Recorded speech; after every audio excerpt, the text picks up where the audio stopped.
I was peaking too early. Your lack of buddies is a little concerning. You heard the rumors, now I'm hearing confirming. I made a friend in my 30s.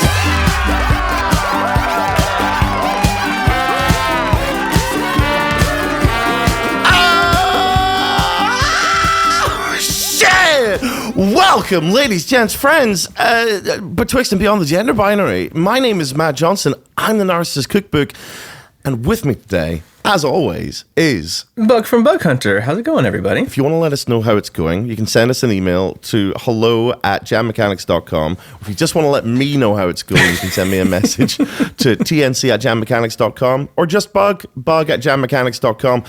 Let me explain to you how a jam is mechanicked.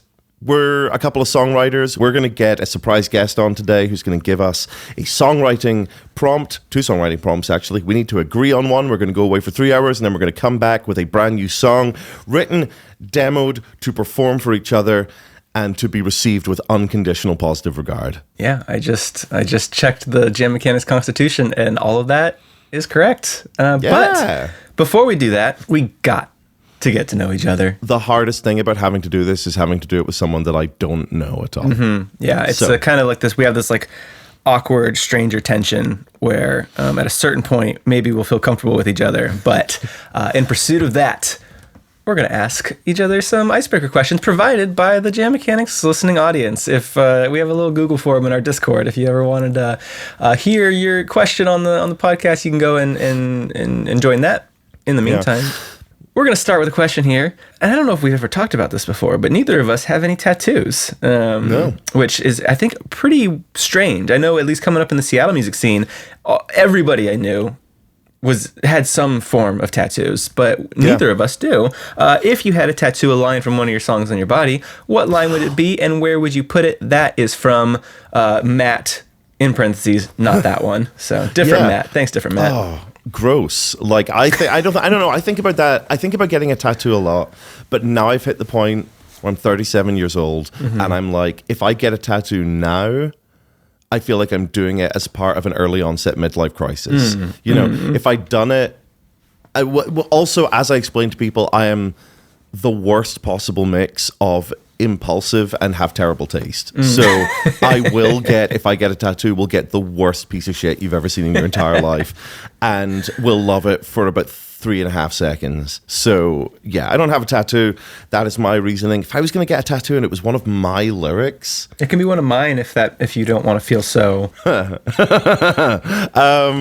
You know what? Right. Okay. You know what? I would probably get some variation on "This body's built on the ruins of all the people I've ever been." Like when I wrote that, I was like, I did it. I said the thing. Yeah, no, that's good. So if I hadn't put that in a song, I can imagine putting it on my body, I guess. Yeah. Now I can never. Jesus. It'd be a lot. That's like the equivalent of, and you know what? This used to be an uncool thing, and now it's a pretty cool thing, and I always get really happy when people do it. But wearing a band t-shirt to the band show. Yeah, it's cool. Yeah. It is cool. It's really cool. I'm like, you look fucking sick. But having one tattoo and have it be my own lyric is too much. Couldn't do it. What about you, Bug? I think if I were to get a tattoo, it probably wouldn't be a lyric. It would probably be just the basic form, like the cartoon version of the Bug Hunter logo, the Catterbug, kind of like. Just like the silhouette. The Catterbug is iconic. I love the Catterbug so much. Every time you draw the Catterbug on something, I'm like, man, I wish my logo wouldn't take 3 hours and a professional artist to do. Let me ask you a question. Yeah. You meet an amateur magician. Okay, God. So we're finally doing this one. Yeah. This magician can do 3 tricks. They can make a coin disappear. Okay. They can pull a rabbit out of a hat. Okay. They can always guess your card. They can't learn any more tricks. But those 3 tricks are done by actual magic, no trickery involved. Is that person more or less impressive than Albert Einstein? Yeah. So this question has been haunting our spreadsheet, and this is from. Thank you, Benji D. Thank you, Benji D. So just to summarize for people who lost interest halfway through the question, you have a magician who can do 3 tricks, but the tricks are done by actual magic. Is an actual wizard. But a wizard who can only do 3. What's the D&D term for a cantrip? Cantrip. Can I talk about that for a second? That word Cantrip. Yeah, it's done about 50% of the work of me not getting into Dungeons and Dragons. Why? I can't figure out what that word means, and if it has anything to do with the two words that make it up, cantrip, right? It's short for contripulation, which is... Thank you. I No, needed this- that's not true. Don't believe me. No, I needed an explanation because it doesn't, like... It'll be like it's a cantrip, so like someone can trip it. Is that what it's from? And they're like, it's just like a spell that you can do, and you can do them as many times as you want. And someone, please in the comments, please explain to me what cantrip means. I'm going to spoil the comments here because I'm going to tell you where it comes from, Okay, and it relates back please. to a conversation I was having yesterday. I need it. Where so cantrip, no one knows where it comes from. It's Scottish slang, which just means Okay. magic trick. Okay, but you just made up the last thing you said. No, this is true. This is true. And like, this is related to yesterday. I saw some bunnies and I was like, how did we go from rabbit to bunny? Like, where did that come from? And I looked it up and the internet just went, it's Scottish slang. Like bun was like a pet name for like a rabbit. So Gotcha. it really turns out that if you're not sure where something comes from, just imagine that some Scottish person was like, fucking cantrip. Okay. Bun. Anyway, let's move on. Yeah, I don't know. So actual magic is probably more impressive than Albert Einstein famously contributed a pretty baller equation with he only had to use a couple of letters. It takes most physicists and mathematicians, like they have to use a lot of letters to make their equations. Albert did it in 3 and 1 number. So that's pretty good. I think that's the low score. But you walk up to somebody at a party and you pull a full rabbit out of a hat. It really is about who gets the exposure. You know, Albert Einstein is the most smart person that you've ever heard of, but he's a little fucking Nepo baby, you know? Is Albert Einstein a Nepo baby? Yeah, Nepo baby. His dad owned Warner music label. You know, and so his dad invested $300,000 to buy a share in a music label, and then moved to Nashville. I'm making another Taylor Swift reference. Oh, good. Speaking of magic, we're about to pull two jams out of our hats. But in order to do so, we need An assistant. Every magician has to have someone that they saw in half. Speaking of people we're about to saw in half. what is that I hear? A knock at the Jam McCabin door. So insistent. It's open. It's literally, the door is neither locked or closed over. Come in, Joshua David MG. Thank you for having me. Yeah. Great to be here in the Jam McCabin. Absolutely. Thank you very much. Joshua David MG or Joshua David, spoken word poet, has this amazing conversational, confessional style, can be found on Instagram, can be found on TikTok, and also a musician. Yeah. I was listening to your album, I'll Eat You Up, I Love You So, under the name Joshua Tree National Failure. My experience, just so people know, because like me and Matt were like, oh, yeah, we're going to find people to like, come on the podcast, and we were playing, I believe, in Sacramento, and you came up to me and you were just like, hey, I want to meet you. I'm going to be on your podcast. I was like, oh, amazing. Sounds great. Yeah, sounds great. I've been enlisting people. I was like, is Matt just walking around the audience right now? Podcast? But then After that happened, I was like, oh my gosh, that was so awkward. No, I was like, loved it. It made me laugh. I love things like that. And then of course, like I talked to Matt and I was like, hey, somebody said they're going to be on our podcast, and he filled me in on kind of what was going on. And I was like, oh, perfect. And I checked out your Instagram, cool. and I was like, oh, this is amazing stuff. That's so cool. So Joshua, are you cool to do a little icebreaker question with us before we get started? Of course, yeah. Alrighty. What video game and or board game have you played for the longest? Are you a gamer at all? Yeah, I'm a bit of a gamer. I guess the game that I've played the most that I can think about is recently me and my roommate have been playing Mario Kart 8 Deluxe on the Switch. Yeah. And we just recently got 3 stars in every single cup on there. I refuse to play Mario Kart single player, or just like I refuse to play it in like a way where I'm trying to gain stars on cups, because that will swallow my life. That will swallow my entire life and soul. We also don't want to keep you forever, because it is, at that end of the Jam McCabin, it's like 5:30 in the morning. Do you have a couple of prompts for us to argue over? I've got a couple of prompts. Amazing. So Yeah, I'll preface this real quick with, this is the format of season 2 of Jam Mechanics. Joshua is going to give us 2 prompts. This is not Matt chooses one, I choose the other. We are going to debate and argue and fist fight over which one prompt we want to do. We have Joshua bring two just so that we can kind of get a little wiggle room, make sure that we have a prompt that inspires something in us before we head off for 3 hours and write a song. So having said that, Joshua, David, what's that prompt one for us? So yeah, the first prompt, I would say right now it is decidedly summer. It's I agree. consistently like 105 degrees over here right now. So I don't know if you're familiar with this kind of video. I feel like it was more on TikTok than Instagram, but there would be these independent musicians who had this specific style of promoting their music where they just like sit in their car and be like, did I just write the song of the summer? And then play the song. And it's like, it's the song of the summer. Yeah. So I want you guys to write me the song of the summer. Right. The song of the summer. I want a song that you can afterwards just go into your car and be like, did I just write the song of the summer? I've rigged my car up so I need to say that in order to start the ignition. So that's It's the breathalyzer. There is a catch. It has to be either about or set during a historical tragedy. So we're talking like the Black Plague, the burning of Rome, the eruption of Mount Vesuvius, something like that. Yeah. But it can't be depressing, right? It's going to pump me up. This is the song of the summer. Yeah, okay. A song of the summer about or set during a historical tragedy. I'm gonna set mine during the first 2024 U.S. presidential debate. There we go. All right, hit us with the deuce. All right, so my second prompt for you, my second challenge, this is kind of related to my most popular spoken word video that I've got. I took a pickup line and I kind of shook it up, and it was like this cheesy, corny, gross pickup line, and I kind of twisted it around, turned it on its head, and made it kind of this wholesome thing. So what I'd like you to do is to take some kind of cheesy, corny, gross pickup line and turn it into like a legitimate love song. Did I just write the cheesy pickup line of the summer?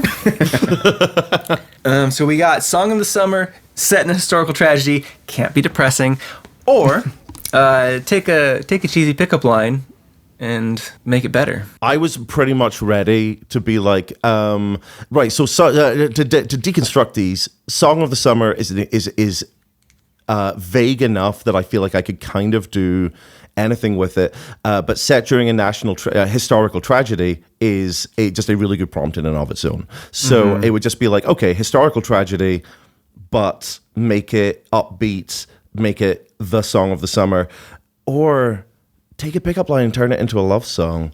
I definitely could do something with that as well. Shit.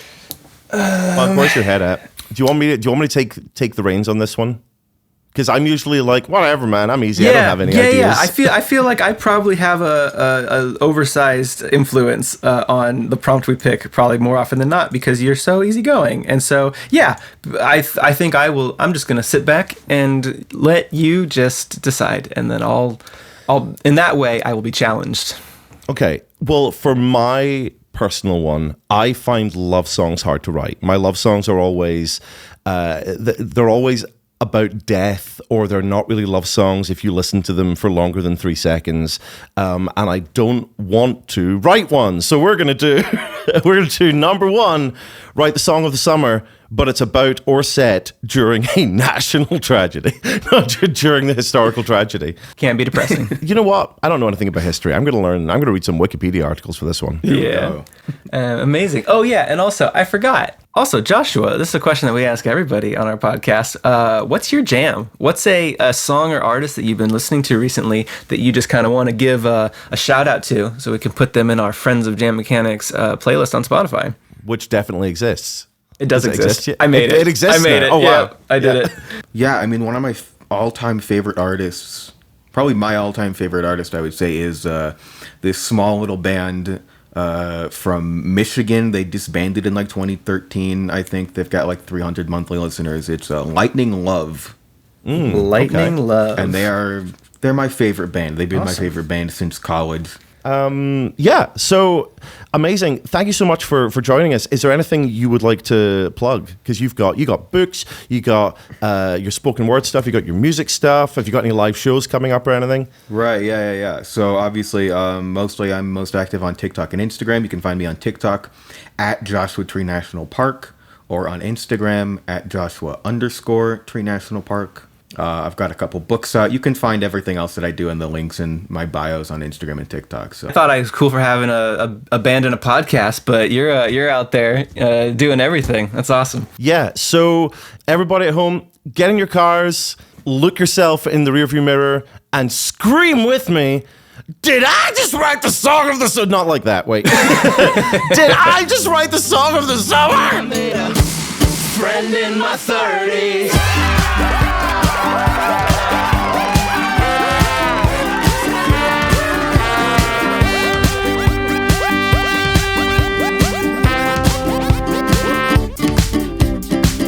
And we are back from the break. Matt, how was your jam mechanics? I felt truly like I had forgotten how to write a song today. I think we were both a bit on the struggle bus today. I also had a hard time with this one. Yeah, I spent a fair amount of time trying to write a track about the Trojan War. I ended up making a song which is about that without mentioning Troy at all. So I get cool. It's one of those, you must have had that where you write a verse and you build an entire song around the verse, and then you're like, the original verse is the missing link, so you just take that out. Yeah, so that was one of those for me. Cool. So I have a song here in front of me called Comparing Yourself to a Sil, and then the name cuts off. It's comparing yourself to a silhouette. Also, I did realize after I mixed it down that there was one bit of the song that I forgot to do. So I'm gonna have to do a little voiceover when we get to that bit of the song. Oh, so you're gonna do it live? I'll do it live. Okay, It'll be fine. Amazing, perfect. I'm gonna love this. I can't wait for this. Awesome. So yeah, a partially recorded, partially live rendition of "Comparing Yourself to a Silhouette" by the Narcissist Cookbook. We are gonna hit go in 3, 2, 1, go. Amelia, Amelia, please come back to Earth sometime. Amelia was born on a Saturday night in the heat of July in the heart of America. And while the city slept, her mother showed her the sky, and speckles of starlight settled on her eyes. And little Amelia Earhart knew that one day she would fly. No, that's not what happened. Can someone tell me why we obsessively mythologize real people, real lives like this? Like no one truly exists unless they live between the lines of a fairy story someone writes? Is it not enough for someone just to have lived, you know? And to have lived extraordinarily? Oh, Amelia, Amelia, please come back to Earth sometime. I'm dangling here by a wire, and it doesn't feel like flying. Guitar solo. Play a little guitar solo. Do you think Jesus understood that it wasn't enough to be a good man, to be wise and patient and kind? Do you think he knew that in order for his message to outlive him, he would have to be canonized? And to be canonized, he'd have to die before his time. Or was that narrative thrust upon him against his will by a disciple who loved the message more than the man, who knew that humans don't trust humans, we trust gods, and so this all-too-human friend of his would have to, whether he wanted or not, become a god or be forgotten. Amelia, Amelia, please come back to Earth sometime. I'm dangling here by a wire, and it doesn't feel like flying.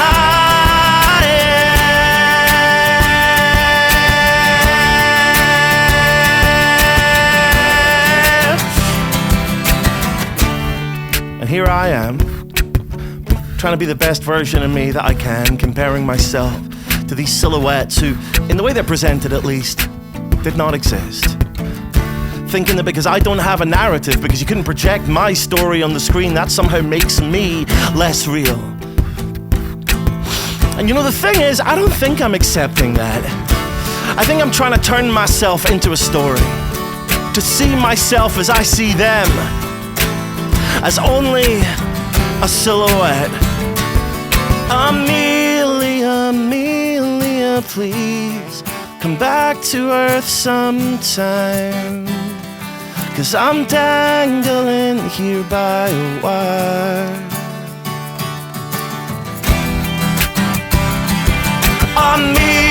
Amelia, please come back to Earth sometime.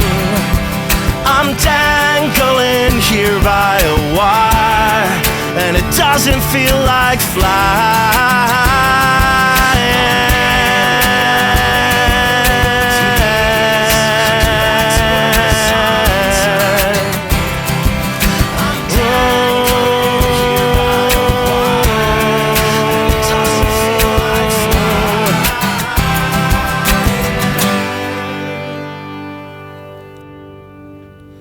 Hell yeah. Yeah. Cool song, Matt. Thank you very much. No, I like that a lot. Just purely from a conceptual standpoint, good. Took a good one. When you take an idea so specific that I'm like, Matt nabbed one. I can't do that. That's how I feel right now. That was good. I like that a lot. I think the metaphors, like I think as you say, the thesis is okay. The metaphors are a bit mixed because to go from Amelia Earhart to Jesus with no connective Loved tissue. it. No, that was one of my favorite parts about it. Okay. Genuinely. I think Amelia Earhart is sort of in that like semi-mythologized state, but to a degree, the one who was mythologizing her was me at the beginning there. So starting it out with that kind of very cliche, like why does everybody great have to have known that they were going to be great and do the great thing from an early age? It always just feels like, every origin story has to be like, Freddie Mercury saw a man singing when he was 4 years old, and he knew from that moment on that was going to be, it's like, as somebody who for 22 years of my life, which a lot of our audience are below that age, right? They are still younger than I was when I was like, I might go get a guitar off of Craigslist. Never sang, never wrote songs, thought that my life was going in a very certain direction. And then I was like, I'm going to get a guitar. And then 10 years later, like I have fulfilled a dream that I never had. It's kind of cool to have that kind of sentiment in this song where like, I feel seen by this song, where I'm like, I got like this very incredible story that I've been able to do these like remarkable things, and it was not something that I, was born to do. Amelia Earhart hated airplanes. She hated it. No, that sounds like a joke. It's not a joke. The first time, because her dad liked airplanes and like showed her an airplane when she was like 10, and she was like, this is bullshit. I'm going to go and play in the swings. And it wasn't until she was a bit older and she went to an air show and some fucking pilot dive bombed her that she was like, I want to do that. But it's not like she was like super into flying from an early age. I don't know. Some people are just normal people who go, I'm going to do this thing. Let's talk about some lyrics here. I love to go diving into lyrics. You mentioned that you thought it was kind of a leap to jump from Amelia Earhart into Jesus, and I got it right away. Well, originally the bridge, the second verse was going to be Troy, so I did. So it was going to be the Trojan War. I can read you out the verse I had. That'll be interesting to see people. This is what I cut out. At the walls of Troy, the Greeks did gather to reclaim the wife of King Menelaus. Troy, it turns out, did exist in some form, but what of that massacre has survived in historical record? Basically none. The siege, they say, lasted 10 long years, but we all know it probably didn't. Helen's face, they say, was so beautiful it launched 1,000 ships, but it probably wasn't that beautiful, and it probably wasn't 1,000. Even in the stories told by the victorious Greeks, the war was won by slaughtering every man, woman, and Trojan child in their sleep, and this is the heroic version of events. Maybe we prefer our historical figures to be two-dimensional, because then we don't really need to think about anything. So I wrote that, and then I built the whole song around it, and I'm like, that's the weak link, and I want to make it personal, and if I'm going to have 3 verses, then the third verse should probably be the personal one. One of these is going to have to go, and it was Trojan War. Cool that we got a deleted scene on the podcast. I don't think we've ever done that before. I love that. The only criticism about this song that I would give you is that I think you didn't end it at the best part. I think which was what? At the monologue about to see myself as I see them as only a silhouette, which, by the way, I gave you a little like thumbs up when you kind of got to that part about the silhouette. It goes back to the naming of the song plus your just insane ability to just pick the word that is just so perfect for the thing that you're talking about. Using the word silhouette in regards to putting these figures up on a pedestal is so good. It's like your like Spider-Man power that you have, but it's just great song, Matt. I love that. That was super good. Thank you. I say I'm not sure how I'm going to feel about it until the end of the season when it has had some time to sink in. Maybe other people's reactions to it will soften it to me. You know, it's always weird when I'm not too taken with a song and other people are like, this is great. Or when I'm really taken with a song and other people are like, this is a song. So I don't know how I feel about it, but I'm happy that I pushed through the I don't like this, I don't want to make it, and ended up with something that I'm pretty pleased with. Yeah, if this result was you saying I never would have finished this otherwise, then thank God for Jam Mechanics, because I really like this a lot. I think when I listened to it the first time, I was like, I would love to hear this live. I feel I could see you. I could picture you on stage performing this, and then I also pictured myself in the audience having a good time. So that's got to mean something. But Bug, I want to hear your song. I want to hear what you wrote. Yeah, absolutely. So I already kind of talked about my Vesuvius side trip. You know what? When Joshua said, there was a lot of words. There was so many words in that prompt. There was words like Song of the Summer, and there was something about historical something or another. I forgot a lot of the words in the prompt, and that's okay. No, this song is called, very importantly, this song is called Loud and Clear. Okay. My production on it is pretty single take guitar, and then I overdubbed a couple of things on top of it. But for the most part, this is all just one take of me playing it, because again, kind of like last week, I just felt like, you know what, the vibes of this just feel better when I'm just sitting and playing it on my guitar. So, all right, let's do it. In 3, in 2, in 1, go. You're playing DJ on our road trip, and my ears are going numb. It's taking every bit of patience not to mute it with my thumb. Maybe pretend that it malfunctioned and I'll fix it when we stop. But then you say, this one's my favorite, and you crank the volume knob. Why do you like this stuff? I haven't got a clue. What made a middle-class big city girl like only country tunes? You don't square dance in your Daisy Dukes or line up in your boots, and you ain't ever seen the inside of a country town saloon. And I tried to give it all a chance, I promise you I did, but I can't tell when one song ends and when the next hit song begins. 20 minutes in, let's just call it what it is. Every hit song of the summer sounds a little bit like this. A big bar crowd sing along, a 4-chord kind of country song where the chorus always mentions beer, and the title hits loud and clear. It's always so repetitive, they've got nothing to say. Every aspect is generic, every lyric feels cliche. I respect the men and women and the instruments they play, but the hacks that they are backing have put all their skills to waste. Cause the stars are all so similar, so handsome could it be? Another well-connected white boy up and moved to Tennessee. Has a network out in Nashville, plays a chord or 2 or 3 at a 4th and ride a horse, and you can end up on TV singing a big bar crowd sing along. Yeehaw! A 4-chord kind of country song where the chorus always mentions beer, and the title hits loud and clear.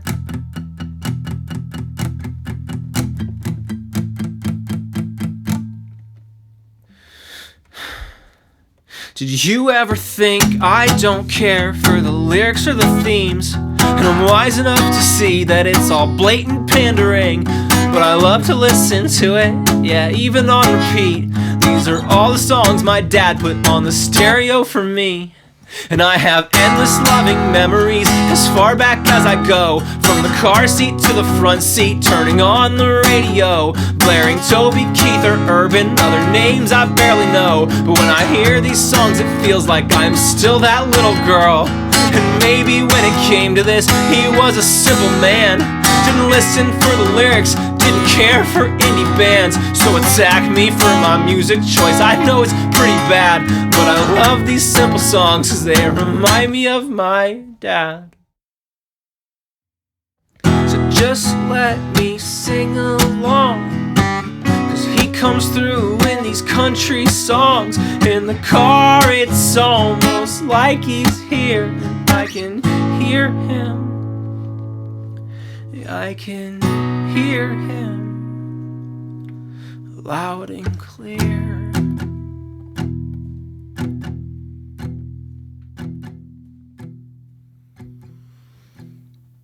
God damn it. Look at Self-check that. You're so pleased with yourself. You're so pleased with yourself. Look at that little smile. Yeah, I didn't know where you were taking that. Yeah, that's fantastic. That's such a good way to bring that back around. Such a good way to bring that back around. Yeah, I was actually literally having a conversation with someone about this the other day, about soaking up your parents' music tastes. Great chorus. The title hits loud and clear. I'm sorry for the yeehaw. It just sort of came out. No, I want to put that in the track. Yeah, this is so tightly done. This is so tightly done. This is Thanks. like classic Bug. This Thank is you.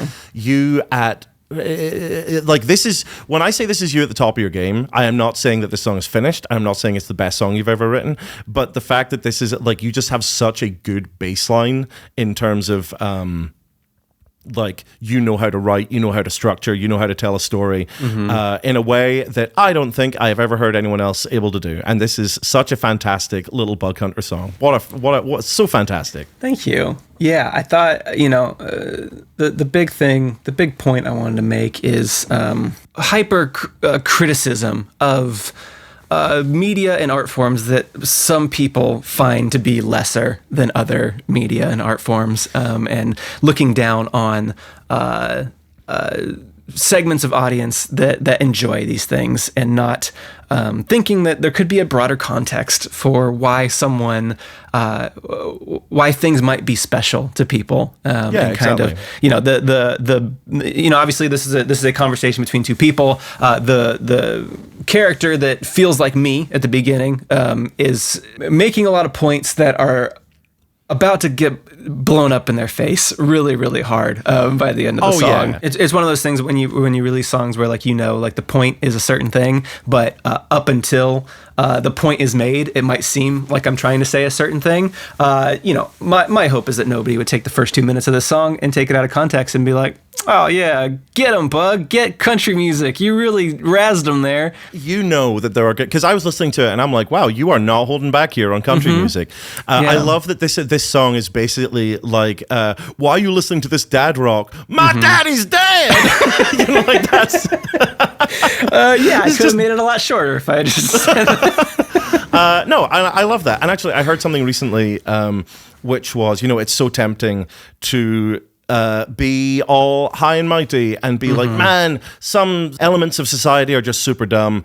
And no, I think it's just people pick and choose what they bring their critical thinking skills to. Because you can't bring your critical thinking skills to everything, because you'd go insane. Music literally exists as a different function for different people. I'm well aware, obviously, like when fans of Bug Hunter are like, oh, I love this band, I love them with my whole heart, this is my favorite band in the entire world, but nobody in my life listens to this band, and even when I show them, they bounce off of it really quick. The thing that I am doing with my music is specific, and it's only for specific people who get out of music the thing that I'm putting into my music. There are people who just, music to them doesn't need to have lyrics. It doesn't matter what it's saying, because they will never process the lyrics, and that is not it's not a lesser form of listening to music. It is just a different form of listening to music. I live in the land where Oasis are still regarded as one of the greatest bands of all time, and not just that 90s band who had a couple of songs.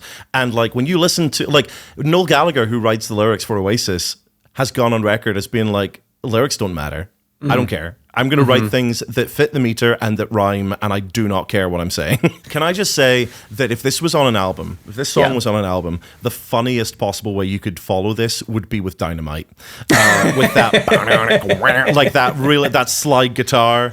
And I hear him. Dynamite. My dad sounded like Dynamite. I think if we weren't making this podcast and you sent me this song just being like, I think this is going to be on the next album, I'd be like, we are in for a treat. We are in for a treat of a Bug Hunter album. Well, thank you so much. As long as you get me in the studio and we're on the last album, I was just like, on this album, I can just be like, yeah!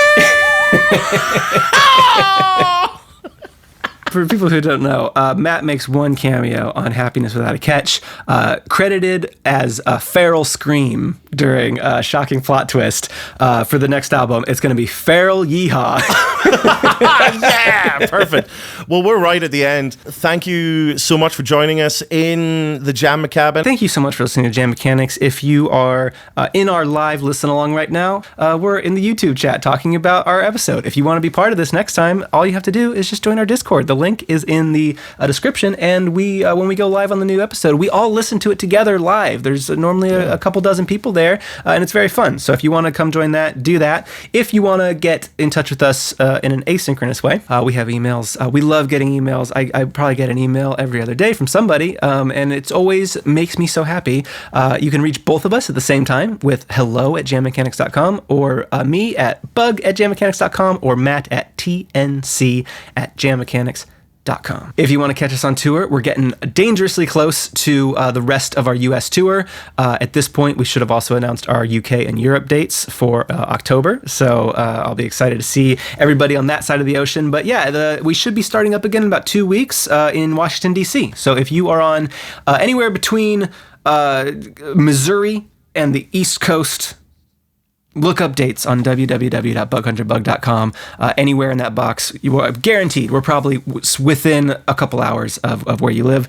Come see us live. It's not a Jam Mechanics tour. It's just Bug Hunter and the Narcissist Cookbook. But sometimes we play Jam Mechanics things at shows. Cool. Every show so far has been absolutely killer. Also, can I just say to future Matt, who's in the listen along comments, hi, how's it going? Oh, really? It's going pretty good? Wow. I never thought you'd say something so brave and yet offensive.